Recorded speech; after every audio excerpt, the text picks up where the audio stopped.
안녕하세요. 안녕하세요. 반갑습니다. 이렇게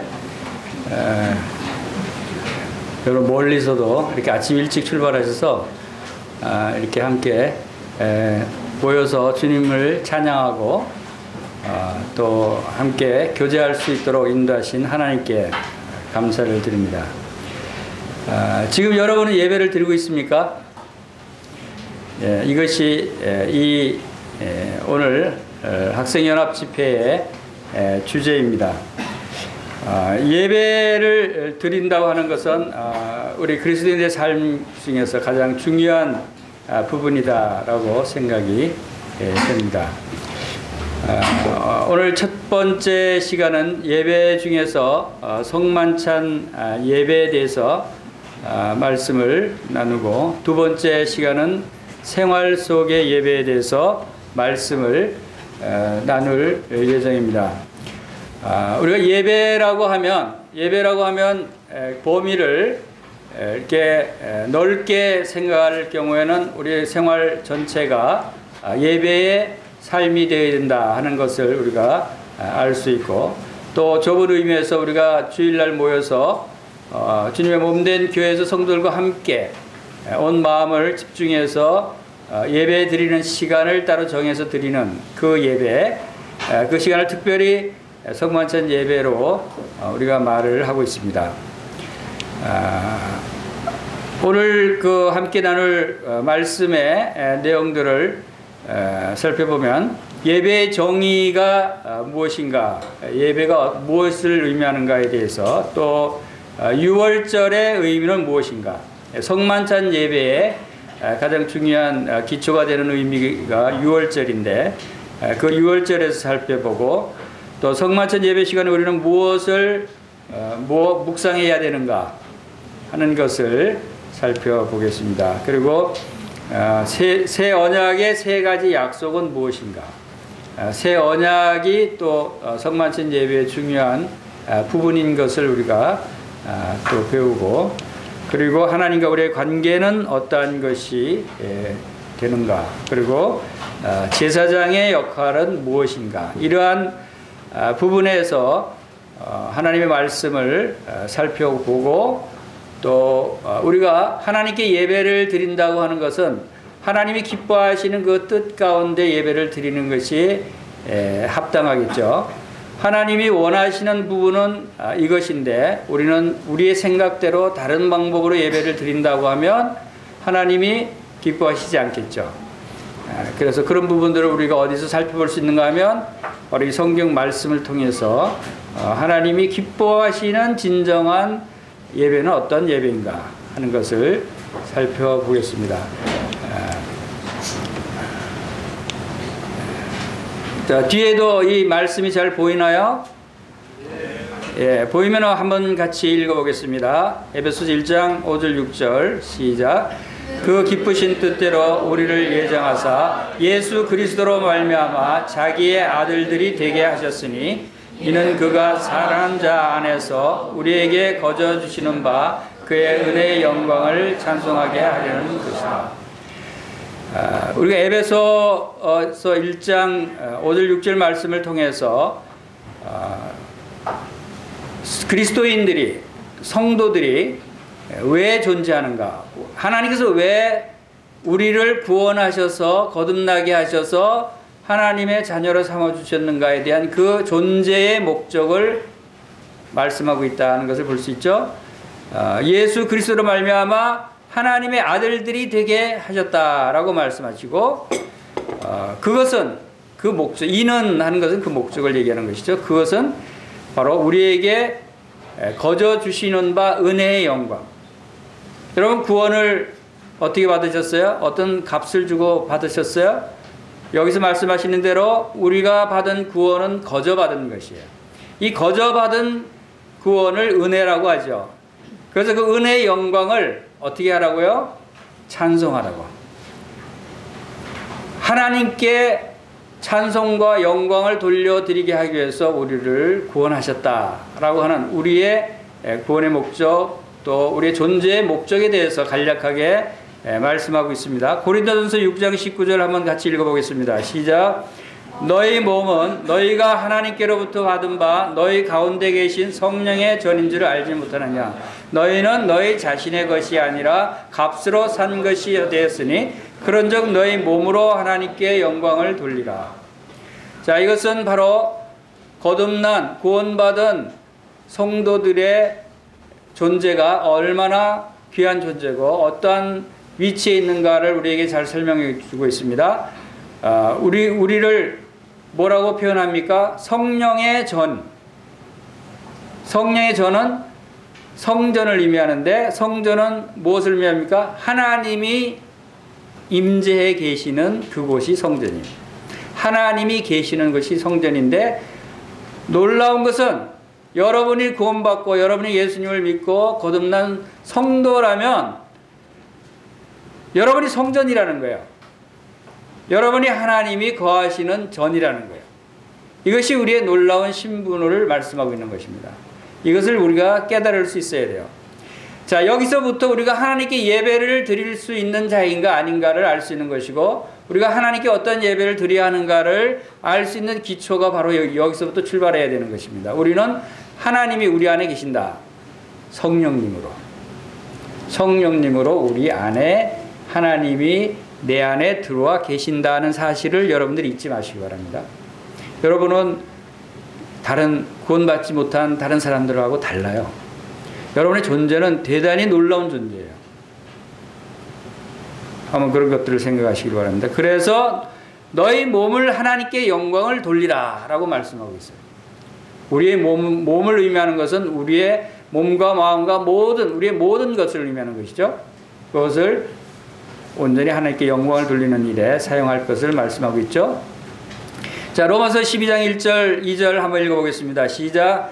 그러므로 형제들아 내가 하나님의 모든 자비하심으로 너희를 권하노니 너희 몸을 하나님이 기뻐하시는 거룩한 산 제물로 드리라. 이는 너희가 드릴 영적 예배니라.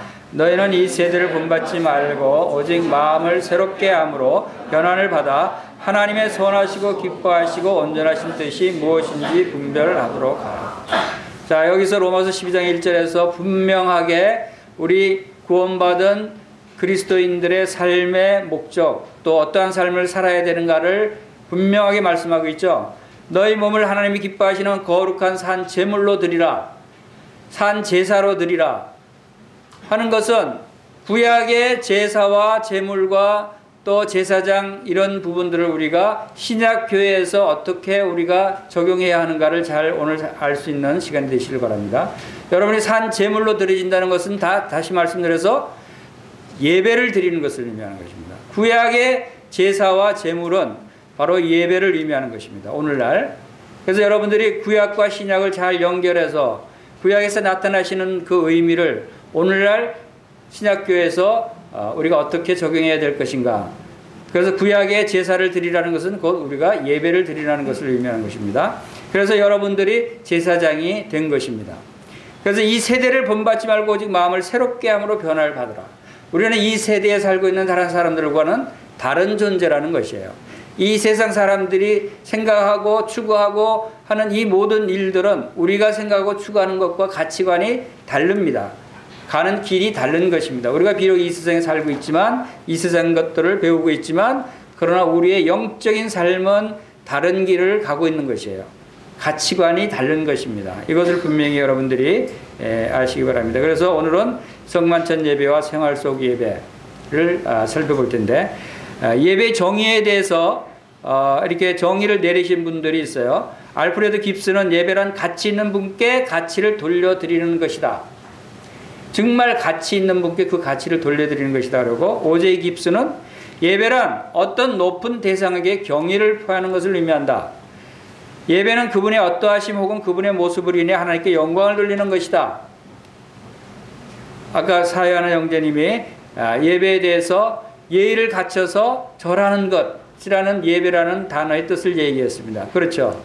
그게 옳은 말이죠. 바로 가치 있는 분께 예의를 갖춰서 절하는 것. 그래서 섬기다, 경의를 표하다, 무릎을 꿇고 부복하다 라고 하는 의미를 예배가 담고 있는 것입니다. 그래서 하나님께 예배를 드린다고 하는 것은 하나님께 최고의 가치를 부여하는 것이죠. 이 세상 어떤 것들보다 더 높은 가치, 더 존귀하신 분이고 더 영광스러운 분이시다는 것을 우리가 인정하고 믿고 그러한 모습으로 표현하는 것입니다. 그것이 예배예요. 그리고 우리의 삶의 최고의 우선순위를 하나님께 드리는 거예요. 모든 것보다도 하나님을 더 우선해야 돼요. 심지어는 우리 가족까지도. 이것이 최고의 우선순위, 최고의 가치를 그분께 드리는 것이에요. 그것이 예배다 하는 것을 우리가 알 수가 있습니다. 자, 이제 오늘 성만찬 예배에 대해서 살펴보겠습니다. 성만찬 예배, 성만찬, 떡을 떼는 그 만찬을 성경에서는 떡을 땜으로 표현하고 있습니다. 누가복음 22장 19절 한번 읽어보겠습니다. 시작. 또 떡을 가져와 감사 기도하시고 떼어 그들에게 주시며 이르시되 이것은 너희를 위하여 주는 내 몸이라. 너희가 이것을 행하여 나를 기념하라 하시고 저녁 먹은 후에 잔도 그와 같이 하여 이르시되 이 잔은 내 피로 세우는 새 언약이니 곧 너희를 위하여 붓는 것이라. 바로 이 말씀, 이 두 구절 말씀 속에 성만찬 예배의 의미가 다 담겨져 있어요. 여러분들이 이 말씀만 잘 이해를 하시면 우리가 어떻게 예배를 드려야 할지, 성만찬 예배가 무엇인지를 알 수 있는 것입니다. 자, 성만찬 예배를 특별히 많은 의미가 있지만 그 중에 오늘은 네 가지 의미를 살펴볼 것입니다. 자, 첫 번째 따라해 보겠습니다. 성만찬은 주의 죽으심을 기념하는 것이다. 두 번째, 성만찬은 새 언약의 증표이다. 세 번째, 모든 거듭난 성도들이 예배 드리는 제사장들이다. 그 다음 네 번째, 주님의 재림을 증거하는 것이다. 이 네 가지가 중요한 성만찬의 의미다라고 생각이 되어집니다. 그래서 첫 번째, 성만찬은 주의 죽으심을 기념하는 예배이다. 자, 성만찬을 대할 때 여러분이 어떤 생각으로 성만찬을 대해야 되는가? 그것을 통해서 주님이 죽으셨다는 것을 기억해야 된다. 근데 주님이 왜 죽으셨어요? 왜 죽으셔야만 했어요? 왜 죽어서 우리가 어떻게 됐어요? 이런 부분들을 여러분들이 알고 믿어야 하는 것입니다. 성만찬은 십자가에 그 몸을 내어주시고 피를 흘리신 그리스도를 기념하는 예배입니다. 그 떡과 잔이 의미하는 바가, 그 떡은 주님의 몸이라고 그러셨죠? 그 잔은 주님이 너를 위하여 흘리는 바 피라고 그러셨어요. 몸과 피를 십자가의 죽으심에 내어주신 거예요.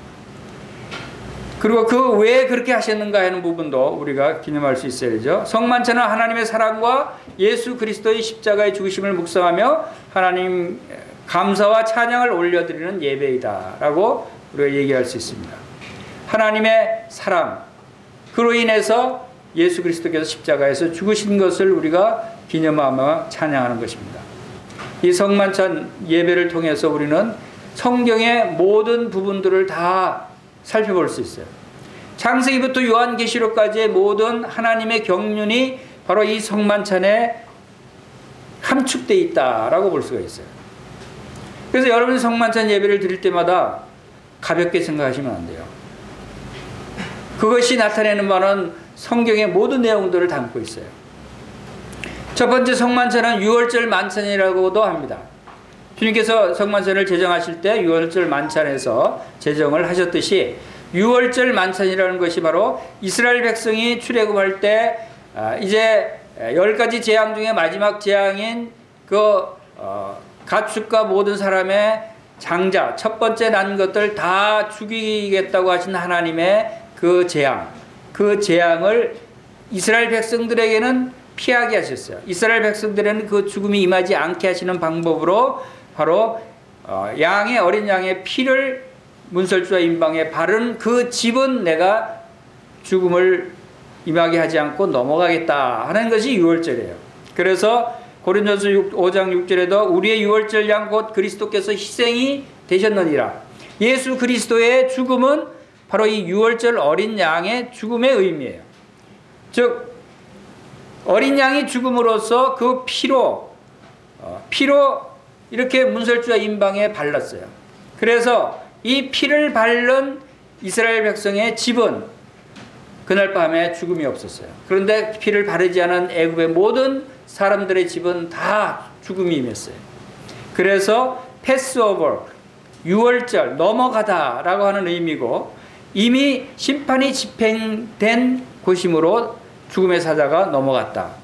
내가 피를 볼 때 너희를 넘어가리니 재앙이 너희에게 내려 멸하지 아니하리라 라고 하는 의미가 이 유월절이에요. 여러분이 영원한 사망, 영원한 죽음 가운데서 넘어갈 수 있는, 피할 수 있는 길은 바로 이 유월절 어린 양 되신 예수 그리스도의 피가 여러분의 마음속에 발라졌기 때문에 여러분이 죽지 않는 것입니다. 여러분 예수님 믿습니까?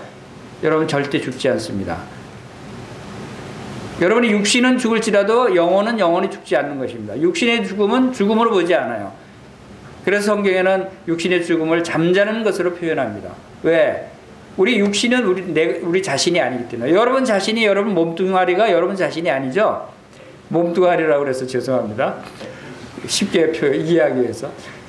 여러분 자신은 여러분 몸 속에 있는 영혼이 여러분 자신이에요. 여러분의 주체가 영혼이에요.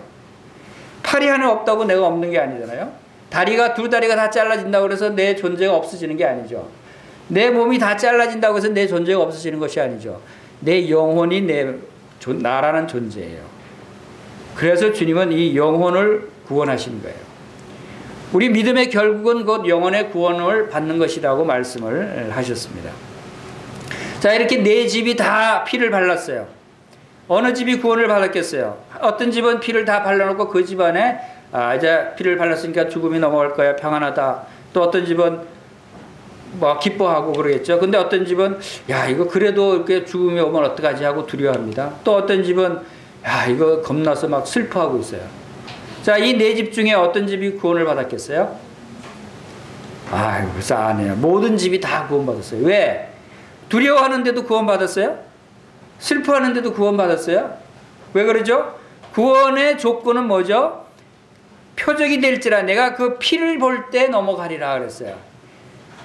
죽음의 사자가 그 집에 죽음에 임하게 하느냐 안 하느냐는 표적이 뭐예요? 피예요. 예수 그리스도의 피가 여러분의 마음에 발라진 사람은 비록 여러분이 상태가 불안하고 슬퍼하고 어렵지라도 그러나 여러분은 구원을 받는 것이에요. 이것이 바로 유월절의 중요한 의미다 하는 것이고, 두 번째, 성만찬은 새 언약의 증포입니다. 자, 여러분 새 언약이라고 하는 것이 아까 우리 누가복음에서 읽은 대로 내 피로 세우는 새 언약이다라고 말씀하셨어요. 자, 새 언약이 무엇인가요? 우리가 새 언약이 무엇인가를 알아야 되겠죠. 그리고 새 언약이 왜 필요한가도 알아야 되겠죠.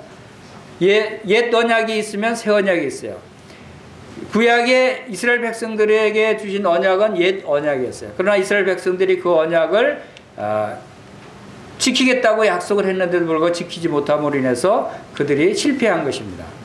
그래서 하나님께서는 이제 새 언약을 주심으로써 이제 새로운 생명을 갖게 하시는 놀라운 약속을 주셔서 그것이 새 언약이고, 바로 히브리서 8장 13절에도 새 언약이라 말씀하셨음에 첫 것은 낡아지게 한 것이니 낡아지고 쇠하는 것은 없어져 간다라고 새 언약을 말씀을 하셨습니다.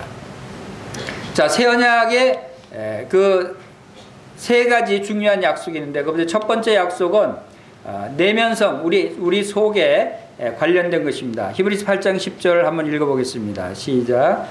또 주께서 이르시되 그날 후에 내가 이스라엘 집과 맺을 언약은 이것이니 내 법을 그들의 생각에 두고 그들의 마음에 이것을 기록하리라. 나는 그들에게 하나님이 되고 그들은 내게 백성이 되리라. 자, 하나님의 법을 이스라엘 백성들에게 옛 언약에서는 돌비, 십계명을 돌판에 새겼죠. 그런데 새 언약에서는 어디에 새긴다고요? 우리의 신비, 마음판에, 육의 마음판에 쓴 것이다 했습니다. 여러분의 마음 속에 새 언약이 새겨져 있어요. 여러분이 예수님을 믿고 구원받았다면 여러분의 마음 속에 이 약속이 새겨져서 있다라고 하는 것은 무엇을 의미합니까? 절대로 누가 그것을 바꿀 수 없다는 거예요. 여러분 육신을 죽인다 할지라도 영혼의 마음속에 새겨진 하나님의 약속의 말씀은 절대 변할 수 없는 약속이다. 이게 영원한 약속이라는 거예요. 얼마나 놀라운 약속입니까? 그리고 두 번째 약속은 관계성에 대해서 약속을 하셨어요. 히브리서 8장 10절에서 나는 그들에게 하나님이 되고 그들은 내게 백성이 되리라. 하나님, 우리에게 하나님이 되시고 우리는 그분의 백성이 된다는 의미가 대단히 중요한 것입니다. 하나님은 천지를 창조하신 전능하신 분이세요. 그분이 나의 주인이고 나의 하나님이 되시기 때문에 우리는 모든 것을 다 그분께 맡길 수 있고 그분이 우리를 인도하시고 그분은 우리를 보호하시는 것입니다. 이것이 우리가 예배를 드릴 때 그분을 찬양할 수 있는 찬양의 주제가 되는 것이에요. 하나님은 위대하시고 전능하시고 홀로 한 분이시고 공의와 거룩함으로 다스리시고 하늘을 창조해 펴시고 땅과 그 위에 소산을 내시고 백성들에게 호흡을 주시는 위대한 여호와 그 하나님이 나의 하나님이 되셨다는 것을, 이 약속을 우리 마음판에 새기셨다는 거예요. 그리고 나는 그분의 하나님이, 그분의 백성이 되었다 하는 것입니다. 지금 여기 하나님의 놀라운 경륜이 창세기부터 요한계시록까지 다 펼쳐져 있어요. 이것은 영원 전부터 영원 후까지의 모든 것을 한 장으로 그린 것이에요. 하나님이 이렇게 영원 전에 우리를 택하시고 이제 우리를 위해서 십자가에서 예수 그리스도를 죽게 하셔서 우리를 구원하시고 영원 후에 우리와 함께 거하게 하실 이 계획들을, 하나님의 청사진을 다 만들어 놓으셨어요. 이 계획대로 진행되어 가고 있습니다. 이 약속대로 지켜질 것입니다. 그것이 하나님의 약속이에요. 우리는 이 약속을 바라볼 때 우리 하나님을 찬양할 수밖에 없는 것입니다. 하나님은 이렇게 놀라운 분이십니다. 우리를 사랑하셔서 우리 주 예수 그리스도를 보내시고 그분이 우리의 모든 죄를 담당하시고 이제 다시 오시겠다고 약속하신 그 약속을 하셨습니다. 자, 세 번째 약속이 바로 용서의 완전성입니다. 내가 그들의 불의를 긍휼히 여기고 그들의 죄를 다시 기억하지 아니하리라고 하신 것이 새 언약의 세 번째 약속입니다. 바로 우리의 죄를 다시는 기억하지 않으시겠다고 하신 하나님의 말씀이 바로 오늘날 우리들에게 구원의 약속을 이루신 것입니다. 우리 인생은 펜션 여행과 같다고 유엔 사무총장 반기문 총장이 말씀을 하셨습니다. 우리는 이 지구에 사는 것이 지구라고 하는 펜션에 잠깐 살다가 떠나가야 하는 인생과 다를 바가 없는 것입니다. 그러나 이제 지구를 떠나갈 때가 있습니다. 그것은 바로 지구의 출구는 영원한 지옥이다 라고 하는 것을 우리가 알 수가 있죠. 그리고 하나님의 나라는 죄인들이 갈 수 없는 죄인 출입 금지 지역이죠. 그래서 바로 모든 사람이 죄를 범하였으며 하나님의 영광에 이르지 못했는데 이제 우리들에게 새로운 길을 열어주신 예수 그리스도께서 내가 곧 길이요 진리요 생명이니 나로 말미암자고는 아버지께로 올 자가 없느니라 라고 말씀을 하시면서 우리에게 지옥을 가지 않고 하나님 나라로 갈 수 있는 그 길을 열어주신 것이 바로 주님이 십자가에서 우리의 모든 죄를 담당하시고 지옥 불못의 그러한 형벌을 친히 우리를 대신해서 받으셨기 때문에 이제 우리는 다 양 같아서 그릇 행하여 각기 제 길로 갔지만 여호와께서는 우리의 모든 죄악을 그에게 담당시키셨도다 하는 말씀처럼 주님이 우리의 모든 죄를 다 담당하셨습니다. 그렇기 때문에 우리는 이제 지옥에 가지 않고 천국에 갈 수 있는 이 놀라운 은혜를 입게 되었다는 것입니다. 이 지옥의 형벌이 우리에겐 다 이제 가려졌어요. 다 멀리 떠나가 버렸어요. 그래서 이제 우리는 다시는 하나님께서 우리의 죄를 기억하지 않으시겠다라고 하는 이 놀라운 말씀을 우리가 보게 됩니다.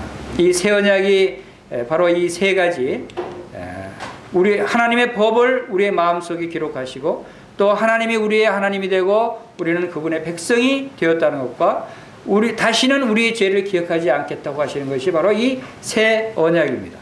이것이 바로 만찬 예배를 통해서 우리가 항상 기억할 수 있어야 됩니다. 하나님이 놀라운 약속을 바로 6월절 어린 양 되신 그리스도께서 죽으심으로 이루셨고 그것을 잊지 말고 주님 오시는 날까지 기념하라고 하시는 그 말씀이었어요. 바로 우리는 바로 그 왕 같은 제사장들이다라고 하는 말씀을 통해서 우리는 하나님께 예배를 드리는 제사장들입니다. 제사장은 하나님께 제물을 드립니다. 제사장은 하나님이 계시는 성소에서 하나님을 섬기는 것입니다. 또 하나님께 바로 제사장은 나아갈 수 있고 하나님께 예배를 드리는 자들이 제사장입니다. 대제사장은 백성들의 모든 죄를 대신해서 제물을 드리는 분입니다. 우리의 대제사장은 누구시죠? 바로 예수 그리스도. 그분이 우리의 대제사장이고 우리는 다 성도들이 다 제사장들이에요. 모든 성도들이 다 제사장들이라는 것은 바로 모든 형제 자매들이 다 만찬 예배 시간에 참여할 수 있고 예배를 드리는 주체가 된다는 거예요. 예배 여러분이 참석해서 몸만 앉아 있다가 가는 것이 아니라 여러분 모든 성도들이 그 예배의 주체가 되고 그 새 언약의 주체가 되는 것이에요. 피로 맺은 새 언약이에요. 여러분과 하나님이 예수 그리스도의 피로 맺은 약속이 바로 예배인 것입니다. 그렇기 때문에 그 하나님의 약속은 변하지 않는 것입니다. 보십시오. 고린도전서 10장 16절에 우리가 축복하는 바 축복의 자는 그리스도의 피에 참여함이 아니며 우리가 떼는 떡은 그리스도의 몸에 참여함이 아니냐. 떡이 하나에 우리가 한 몸이니 이는 다 우리가 다 한 떡에 참여함이라. 여기 다라고 표현되어 있죠. 여러분 구원 받으셨어요? 거듭났어요? 여러분 다 떡에 참여하는 분들입니다. 그것은 뭡니까? 다 예배를 드리는 제사장이라는 거예요. 여러분 예배를 드리는 제사장의 놀라운 직분을 피하려고 하지 마세요. 그것을 버리려고 하지 마세요. 여러분들 예배를 드릴 때 진지하게 참마음과 온전한 믿음으로 예배를 드리는 제사장으로 나오시기 바랍니다. 그럴 때 하나님 여러분들을 기뻐하시는 것입니다. 바로 성만찬 예배 시간에 우리가 무엇으로 예배를 드립니까? 우리는 찬송과 감사기도와 주님을 묵상하고 주님을 높여드리고 주님의 영광과 존귀와 경배를 드리는 것이 바로 우리의 예배인 것입니다. 히브리서 3장 1절 한번 크게 우리 한번 읽어보겠습니다. 시작. 그러므로 함께 하늘의 부르심을 받은 거룩한 형제들아 우리가 믿는 도리에 사도시며 대제사장인 예수를 깊이 생각하라. 우리 다 함께 하늘의 부르심을 받은 형제 자매들이라고 말씀하십니다. 우리 다 함께 예배를 드려야 하는 것입니다. 그리고 바로 우리의 믿는 도리에 사도신 대제사장을 깊이 묵상하는 것이 바로 만찬 예배 시간에 있어져야 하는 것입니다. 마지막으로 이 성만찬 예배는 주님의 재림을 증거하는 것입니다. 우리가 만찬 예배가 새 언약의 증표일 뿐더러 주님이 다시 오신다고 하는 그 약속의 증거인 것입니다. 너희가 이 떡을 먹으며 이 잔을 마실 때마다 주의 죽으심을 오실 때까지 전하는 것이다 라고 말씀하셨어요. 이것은 우리가 만찬 예배를 드릴 때마다 주님이 다시 오시는 분이시다, 주님이 다시 오신다 하는 그러한 소망을 또한 여러분들이 가져야 되는 것입니다. 마라나타가 무슨 뜻입니까? 주 예수의 오시옵소서, 이러한 마음으로 여러분들이 예배를 드려야 되는 것입니다.